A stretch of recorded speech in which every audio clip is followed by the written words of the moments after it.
కొన్ని తప్పులు జరిగినాయి, కొన్ని పొరపాట్లు జరిగినాయి, మా నుంచి కూడా జరిగినాయి. మేము కూడా మనుషులమే, ఒప్పుకుంటాం. కార్యకర్తలను ఈసారి నేను మీకు మాటిస్తున్నా, మీ ఆర్థిక పరమైన అంశాలు కానీ మీ రాజకీయ పదవులు కానీ గతంలో మీరు అనుకున్నంతగా పట్టించుకొని మాట వాస్తవం.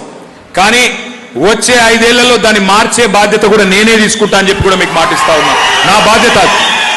మీరు ఇలా మేము వేదికలెక్కి ఉపన్యాసాలు ఇస్తున్నామంటే, ఎమ్మెల్యేలు అయినామంటే, మంత్రులైనామంటే, కేసీఆర్ గారికి దగ్గర కూర్చుంటున్నామంటే ఆ గౌరవం ఇచ్చింది మీరు, ఇక్కడ నిలబడే అవకాశం ఇచ్చింది మీరు, ప్రజల దగ్గర పోయి చెప్పేది మీరు. వాస్తవంగా ఓడిపోయేందుకు కూడా ఒకటే ఒక కారణం, ఎక్కువ లేవు, మీరు నిర్లిప్తంగా అయిపోయింది. నాకేంది ప్రజలకు అన్ని పోతున్నాయి, ప్రజలే ఓట్లు ఎత్తారు, నాకెందుకు పోంతి అనుకున్నారు. ఇంకోటి కూడా అనుకున్నారు మీరు, పరకాలలో పోతే గీతమా ధర్మారెడ్డి సాబ్ ఓడిపోతాడు కానీ కేసీఆర్ పోతాడా అని కూడా అనుకున్నారు మీరు. అంతేనా? అనుకోలే? ఇక సిగ్గెందుకు పడుతురా, ఉన్నమాట ఇప్పుడు పర్వాలేదు.